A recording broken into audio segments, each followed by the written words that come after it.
오늘은 열왕기상 5장 말씀입니다. 이스라엘의 전승에 의하면 아담이 에덴 동산에서 쫓겨날 때 그때 세 가지의 나무의 묘목을 가지고 나왔다라고 그렇게 기록한다 합니다.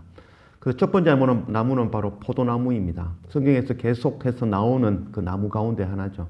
또 하나님과 우리의 관계, 또 열매의 관계에 대해서 예수님도 비유로 많이 사용하신 것이 바로 이 포도나무이죠. 두 번째 나무는 올리브 나무라고 합니다. 그래서 이 올리브 나무는 죽지 않는 나무, 영원히 기름을 짜는 나무. 그래서 지금도 이 이스라엘에 가면 예수님께서 기도하셨던 그 감람산에는 예수님 당시의 그 올리브 나무, 그래서 2000년 이상 된 그 올리브 나무가 지금도 살아있고, 지금도 여전히 올리브가 열리고, 그래서 올리브를 통하여 기름을 짜는 그 일을 하고 있는 것이죠. 또 세 번째 나무는 바로 백향목 묘목이라고 합니다. 하나님의 성전 지을 때 꼭 사용되어지는 나무, 썩지 않는 나무다라고 기록하고 있죠. 가톨릭에서는 성당을 지을 때 지금도 오늘날에도 이 백향목으로 일부분은 꼭 사용한다라고 그렇게 이야기하고 있습니다. 솔로몬 또한 이 하나님의 성전을 지을 때에 바로 이 백향목으로 하나님의 성전을 지었다라고 기록하고 있습니다. 오늘 5절 말씀, 여호와께서 내 아버지 다윗에게 하신 말씀에 내가 너를 이어 네 자리에 오르게 할 네 아들 그가 내 이름을 위하여 성전을 건축하리라 하신 대로 내가 내 하나님 여호와의 이름을 위하여 성전을 건축하려 하오니 당신은 명령을 내려 나를 위하여 레바논에서 백향목을 베어내게 하소서. 내 종과 당신의 종이 함께 할 것이요 또 내가 당신의 모든 말씀대로 당신의 종의 삭슬 당신에게 드리리이다. 당신도 알거니와 우리 중에는 시돈 사람처럼 벌목을 잘하는 자가 없나이다. 다윗 왕이 성전을 짓기 위하여 모든 제반적인 준비를 해두었고 그 준비 위에 솔로몬이 성전을 완공하게 되어집니다. 그래서 성전을 완공할 때는 하나님의 이름을 위하여 성전을 짓는다라고 하지만 결론적으로는 그 성전은 바로 솔로몬 자신의 이름을 위하여 짓는 성전이 되고 말았다라고 할 수 있겠습니다. 하나님께서는 계속해서 성전 짓기를 반대하셨죠. 내가 돌로 만든, 나무로 만든 그 안에 내가 거하지 아니한다라는 이야기를 계속하였죠. 그럼에도 불구하고 이 왕들은 하나님의 성전 짓기를 한 것이죠. 성전을 짓고 난 이후에는 하나님께서는 성전에 계신다라고 여겼고 모든 예배를 성전에서 드려야 되고 성전이 없는 곳에서 예배 드리는 것은 예배가 아니다라고 하고 말았죠. 그래서 성전이 결국은 하나님을 가두게 되어지고 하나님을 제한하게 하는 그런 일들이 일어나고 말았죠. 이 열왕기 상하의 내용은 예레미야가 이스라엘 백성들이 왜 멸망할 수밖에 없었는지, 왜 성전이 불타고 포로로 잡혀갈 수밖에 없는지에 관한 그 이유에 대한 해답을 기록한 것이라 할 수 있겠습니다. 곧 성전의 모습 또한도 동일하겠죠. 성전이 정말 하나님이 계신 곳이라면 결단코 무너지지 않았겠죠.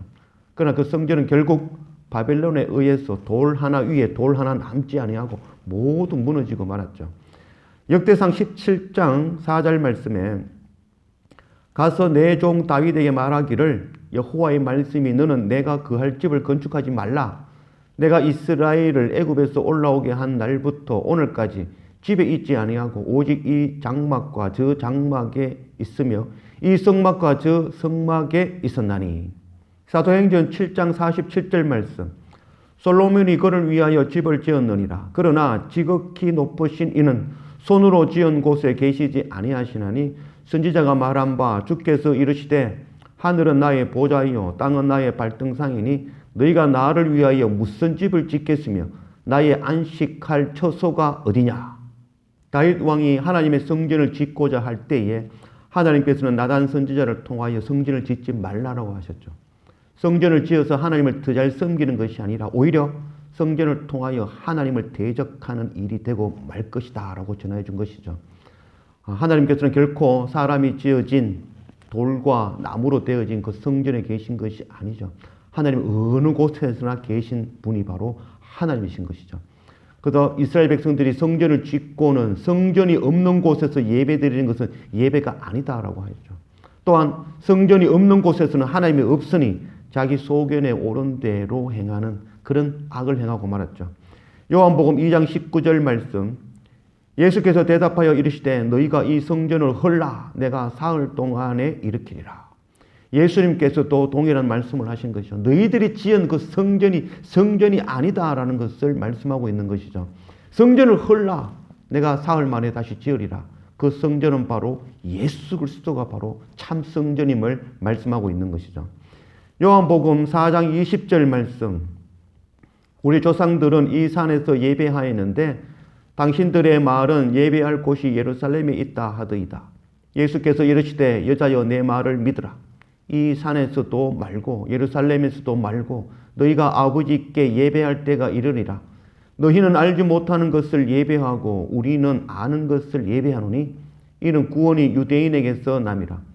아버지께 참되게 예배하는 자는 영과 진리로 예배할 때가 오나니 곧 이때라. 아버지께서는 자기에게 이렇게 예배하는 자들을 찾으시니라. 하나님은 영이시니 예배하는 자와 영과 진리로 예배할지니라. 사마리아 수가성 우물 곁에서 예수님을 만난 여인이 예수님께 질문한 질문의 내용이 이스라엘 백성들은 그림신산에서 예배하고 유대인들은 예루살렘에서 예배한다고 합니다. 그래서 유대인들이 말하기를 예루살렘 성전에서 예배하는 외의 예배는 예배가 아니다라고 이야기합니다. 이게 정말 옳습니까? 라고 묻는 질문. 그에 대해서 예수님은 그리심산도 아니고 예루살렘도 아니고 예배하는 자가 영과 진리로 예배하는 그곳이 바로 하나님의 성전이다라고 말씀해 주고 있는 것이죠. 그래서 하나님의 성전은 건물로 지어진 것이 아니라 바로 영과 진리로 하나님의 성령의 충만함으로 진리된 말씀으로 하나님을 구하며 엎드리며 그곳이 바로 하나님의 성전이 되어지는 것입니다. 그곳이 바로 예수 그리스도 십자가 보혈의 은혜가 넘치는 곳이 되어지는 것입니다. 고린도전서 3장 16절 말씀, 너희는 너희가 하나님의 성전인 것과 하나님의 성령이 너희 안에 계시는 것을 알지 못하느냐. 고린도전서 6장 19절 말씀, 너희 몸은 너희가 하나님께로부터 받은 바 너희 가운데 계신 성령의 전인 줄을 알지 못하느냐. 너희는 너희의 자신의 것이 아니라. 하나님의 성전은 돌과 나무로 지어진 곳이 아니라 어떤 특정한 장소가 아니라 바로 영과 진리로 성령의 충만함으로 진리의 말씀으로 하나님을 구하며 십자가 예수 그리스도 은혜를 구하여 엎드리는 것, 바로 그곳이 바로 하나님의 거룩한 성전이 되어진다는 것. 그래서 우리가 날마다 말씀과 예배로 영과 진리로 하나님 앞에 예배하여 우리 한 사람 한 사람이 참된 하나님의 성전으로 세워지는 그런 은혜가 우리 가운데 넘치기를 원합니다. 또한 우리 한 사람 한 사람이 하나님의 성전으로 세워졌다면 우리의 형제와 이웃과 열방에 나아가 이 복음의 말씀, 생명의 말씀 전하여 그들 또한 하나님의 성전으로 세우는 그 사명 감당하는 그런 우리 모두가 되어지기를 원합니다.